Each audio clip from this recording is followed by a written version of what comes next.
చెప్పండి ఎంకండి బాబు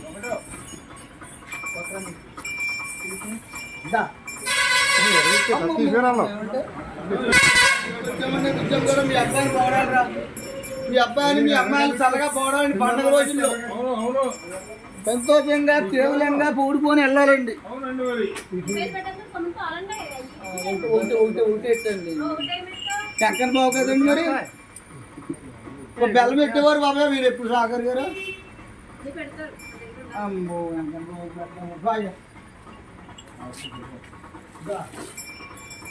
అట్లా ఉన్నాయి సార్